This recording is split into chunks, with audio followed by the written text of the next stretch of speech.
وہ سوال یہ ہے مولانا کہ تقریباً ہر بھائی کے ذہن میں یہ سوال ہوگا کہ اگر کوئی مسلمان بدعتی ہو، وہ کلمہ شہادت کا اقرار کرتا ہے لیکن وہ بدعتی ہے، تو ایسے بندے کے ساتھ تعلق رکھنا، اس کے ساتھ مل کے عبادت کرنا، یہ شریعت میں کیسا ہے؟ بدعتی کا انجام بہت برا ہے، اور ملک میں ایسے فرق بھی موجود ہیں کہ جن میں بدعتیں موجود ہیں۔ ایسی صورتحال میں بحیثیت مسلم ہمیں کیا کرنا چاہیے؟ مضمون ہی ایک علیحدہ ہے۔ یہ میرے بھائی ہیں عبد المنان صاحب، انہوں نے جو بات دہرائی، یہ چیزیں ہیں تو اس لائق کے تفصیل سے نہیں سمجھا جائے۔ یہ ان پر ناراض نہیں میں ہوتا، شیعوں کے بارے میں یا اہل بیت کے بارے میں یا دوسرے حنفی سب کے بارے میں جو ذہنوں میں نا مغالطے دور کرنے چاہیے۔ میں مغالطے کہوں گا، ایک دوسرے کو پڑھتے نہیں، اس لیے طرح طرح کے سوال ہیں۔ میں جن نے اہل بیت کی بات کی ہے نا، جانتا ہوں کہ اہل بیت یہ ایسے کام کرتے ہیں، یہ بیتی لوگ ہیں۔ آپ سمجھ لیں بات کہ انجام ان بیچاروں کا کیا برا ہوگا، جبکہ دین میں دو گروہ علماء کے، ظاہروں کی بات نہیں، علماء کے دو گروہ شروع سے چلے آتے ہیں، بڑے بڑے امام اور عالم۔ ایک تو گروہ ان لوگوں کا ہے جو یہ کہتے ہیں کہ ہر بدعت بری نہیں ہے، کلو بدعت نظرارہ جو ہے یہ مخصوص ہے، عام نہیں ہے۔ کتنی چیزیں جو بعد میں نئی نکلی ہیں اور ان کو کوئی برا نہیں کہتا، خاص کر اہل سنت کے سب طبقات مانتے ہیں، اہل حدیث بھی مانتے دوسرے۔ یہ دو اذانیں کی جمع کی سب جانتے ہیں کہ یہ رسول اللہ کے زمانے میں نہیں تھی، حضرت ابوبکر کے زمانہ میں نہیں تھی، عمر رضی اللہ کے زمانہ میں نہیں تھی۔ یہ دو اذانیں جمع کی نا، ایک پہلے ہوتی ہے ایک پھر بعد میں، یہ حضرت عثمان رضی نے شروع کی۔ یہ بھائی عبد المنان بھی جانتے ہیں، صحیح بخاری مسلم سب میں۔ اب کون اس پر کہتا ہے کہ حضرت عثمان بدعتی تھے، یا جو یہ لوگ اذانیں دیتے ہیں دو بدعتی سارے دے رہے، یہ بدعت نہیں، حالانکہ نئی بات نکلی ہے۔ تو پھر اس لیے بڑا گروہ علماء کا، بڑے بڑے ان کے نام کیا بتاؤں، وہ کہتے ہیں کہ ہر بدعت بدعت سیاح نہیں ہے۔ بدعت دو قسم کی ہے، کہ سیاح کہ نئی بھی ہے اور بری ہے، دین کو نقصان اس سے پہنچتا۔ ایک ہے کہ وہ نئی ہیں باتیں مگر دین سے نہیں بگڑتا، دین کی رونق ان سے بڑھتی، اس کو وہ بدعت حسنہ کہتی ہے۔ اس کی بہت دلیلیں دیتی ہے، ایک میں نے دے دی۔ اسی طرح تراویح کی جماعت کے بارے میں کہتے ہیں کہ رسول اللہ نے یہ بند کر دی تھی، حضرت عمر نے اپنے زمانے میں باقاعدہ شروع کی، اب ہر جگہ ہو رہی۔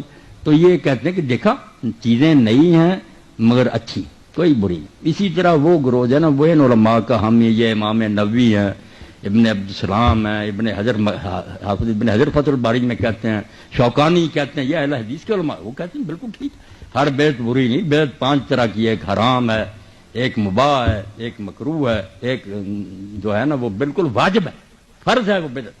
کہ یہ بدعتی فرقوں سے جو ہم مناظرے کرتے ہیں، علم کلام کی کتابیں لکھی ہیں، وہ کہتے ہیں کہاں تھی پہلے، لکھنی پڑی۔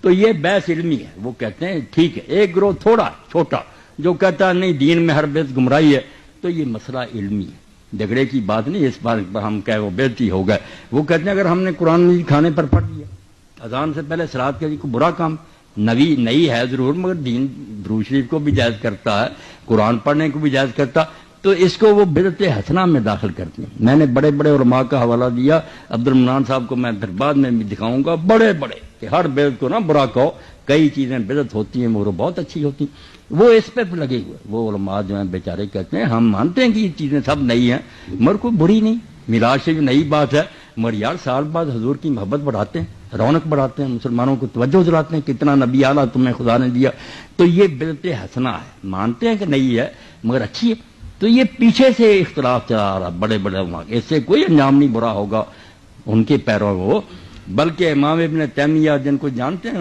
عبد المنان صاحب کے، ہمارے بہت بڑے علماء میں سے، انہوں نے خود یہ کہا اقتداء الصراط المستقیم میں کہ یہ لوگ بدعت جو کرتے ہیں وہ ان کے خلاف ہی تھے، مگر انہوں نے کہا آپ کو پتہ ہونا چاہیے کہ اللہ تعالیٰ ان کی نیت کا ان کو ثواب دے گا، بدعت ہونے کا عذاب ہوگا مگر اس لیے کہ وہ کرتے کیوں، حضور کی محبت میں کرتے ہیں۔ کہتے ہیں یہ نیت تو بہت اعلیٰ، اس کا ثواب بھی تولا جائے گا، اگر یہ بڑھ گئی محبت تو بدعت کا عذاب جو ہے کم ہو جائے گا، اللہ تولے گا او میرے نبی کی محبت نے کی۔ یہ خود انہوں نے کہا کہ میرے خیال میں ہے یہ بدعت کرتے مگر مقصد بہت اعلیٰ، اللہ اگر اس مقصد سے خوش ہو گیا کہ نیت تو نیک تھی ان کی، تو آپ دخل نہ دیں، کسی کو دوزخ نہ بھیجیں، کچھ نہ کہیں، اپنی حد تک اگر آپ سمجھتے ہیں یہ کام نہیں ہونا چاہیے، میں بھی نہیں کرتا، آپ نہ کریں، مگر کرنے والوں کو دعائی خدا کی نہ کافر کہیں نہ دوستی کہیں، وہ بھی ہمارے بھائی ہیں، اللہ رسول کے دیوانے ہیں۔ بس ایک ہی بات جیسے میاں عبد الواحد نے کہی، میں نہیں اعلیٰ حضرت کو بولتا، مولانا احمد رضا خان رحمۃ اللہ علیہ کو میں نے پڑھا، ان کے فتاوے سارے جلدیں میرے پاس ہیں، ان کا یہ شعر میں نے بار بار دہرایا، اور یہ طارق نے بھی ایک دن پڑھا اور نیازی صاحب نے مجھے بتایا کہ بڑا رویا، نوجوان اپنی دکان میں رویا۔ مولانا نے کیا کہا؟ لحد میں، کہتے ہیں اب قبر میں تو جانا ہی تھا، پتا تھا مرنا، لحد میں عشق رخ شاہ کا داغ لے کے چلے۔ ہم قبر میں کیا لے گئے؟ کچھ پلے نہیں تھا، رسول کی محبت کا داغ لے گئے۔ دل پر داغ لگا ہوا تھا، فرشتوں نے دیکھا، لحد میں عشق رخ شاہ کا داغ لے کے چلے، اندھیری رات سنی تھی چراغ لے کے چلے۔ بھائی کیسے دوزخ میں آپ بیچتے ہیں؟ مجھے تو حیران۔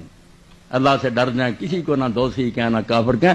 آپ کے علم میں جو بات ہے نا کہ صحیح اس طرح ہونا، آپ بے شک کریں، مگر دوسروں کے پیچھے لٹ لے کے نہ جائیں۔ آپ یہ روایتیں میں پڑھ دوں، نیازی صاحب جیسے ابن ماجہ میں یہ لوگ پڑھ لیتے ہیں کہ بدعتی کا اللہ نہ حج قبول کرے گا، نہ روزہ قبول کرے گا، نہ اس کی توبہ قبول کرے گا۔ یہ بہت پیش کرتے رہتے ہیں، جو بندی عالم بھی پیش کرتے ہیں، مولانا سرفراز صفدر صاحب یہ بھی کرتے ہیں اہل حدیث۔ اور میں کہتا ہوں اس موضوع روایت کو پیش کرتے ہیں، وہ تو دوزخ میں جائیں گے ہی نہیں، آپ چلے جائیں گے۔ یہ حدیث جھوٹی ہے، ضعیف بھی نہیں، موضوع ہے۔ من گھڑت روایت کی بنیاد پر ان بیچاروں کو کہتے ہیں ان کا روزہ حج قبول نہیں ہوگا۔ پہلے آپ تو اپنا علم کمپلیٹ کریں نا، کہ جو باتیں آپ کہتے ہیں وہ ٹھیک ہے، آپ خود ہی حدیثیں جلد ہی لیے پڑھیں کہ بےزتی کی اللہ توبہ نہیں قبول کی، یہ بھی حدیث ضعیف ہے، کوئی صحیح نہیں۔ آپ خدا کے لیے ڈر دیں، بالکل کسی بیچارے کچھ نہ کہو۔